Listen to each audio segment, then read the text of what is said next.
Ang salita ng Diyos mula sa sulat ni Apostol San Pablo sa mga taga-Roma.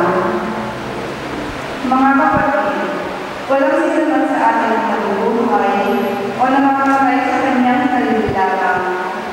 Kung tayo nabubuhay, nabubuhay tayo para sa Panginoon. At kung tayo namamatay, namamatay tayo para sa Panginoon.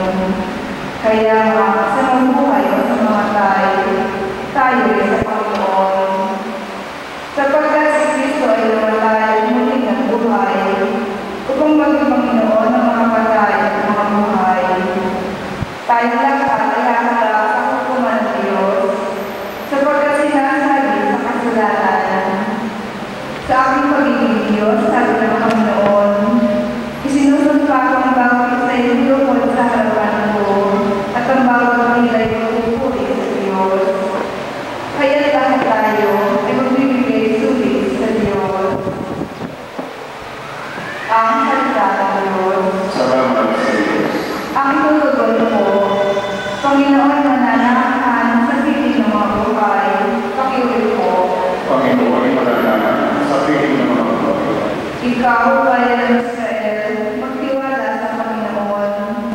Siya ang masasala, laging handa at tumulong. Sa Panginoon ay magtiwala, kayong may lakot sa Kanya, pagkat siya ang tutulong at sa inyo'y mag-aaya. Tugon. Panginoon mananahan sa piling ng mga buhay. Ang Diyos ay magpapala, hindi tayo lilimunin. Pagpapala'y matamo itong bayan ng Israel. Sa lahat ng mayroong takot, Diyos din ang magpapala. Kung magpala'y bantay-bantay, maliit man o kapila, tugon. Panginoon mananahan sa piling ng mga buhay. Ako'y kanyang niligtas sa upo ng kamatayan. Pinupo sa pagkatalo at luha ko'y binaniran. Sa harap ng Panginoon, doon ako mananahan. Doon ako mananahan sa daigdig ng buhay. Tugon. Panginoon mananahan sa piling ng mga buhay. Laging buhay ang pag-asa, patuloy ang pananagin. Bagamat ang aking sabi, ako'y ganap nang nalugin. Bagamat aking takot, nasasabi ko kung minsan, wala kahit isang tao na dapat pagtiwalaan. Tugon. Panginoon mananahan sa piling ng mga buhay. Masakit ang kalooban ng makabaging ama kung may mapanaw. Kahit ito ay isa, grabe siyang magdadam. Panginoon, narito ako, inyong mapanginipol. Yamang ako'y niligtas, kinalinga at ilubos. Tugon. Panginoon mananahan sa piling ng mga buhay. Tumayo ko lahat at tingin sa piligigan at sa mga paligid.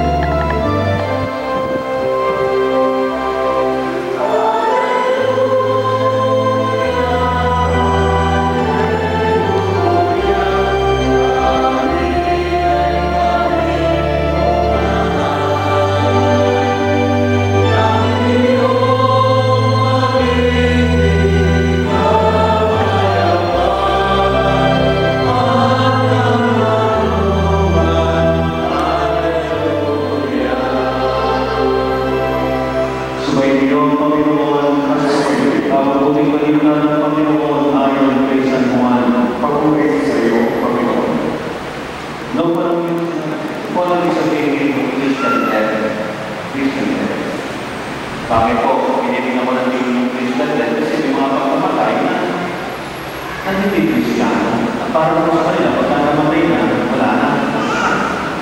Para po kayo nasa mamatay, hindi mo kasi. Pero sabi ko mga Christian, hindi po ganon. Sabi ko, ang tao ay kaluluwa at naniniwala tayo na kaluluwa nito ay nagtutulong sa kanya dapat puntahan ang Panginoon. At yung po yung pinipilitin natin na pagmumadaman ng ito. Ang sabi ko, huwag na binumuluhog para sa aming kapatid ng si Jose. Diba? Yung po sabi ko, na iyong tinawa upang iyong makapiling. Ito na po na iyong tinawa upang iyong makapiling. Pakundangan sa kanya, pag-asa at pananampalataya, na may makikita siya sa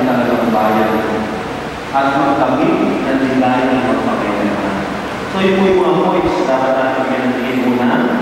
Tinatawag po tayo ng Diyos para kanyang mga pamilya.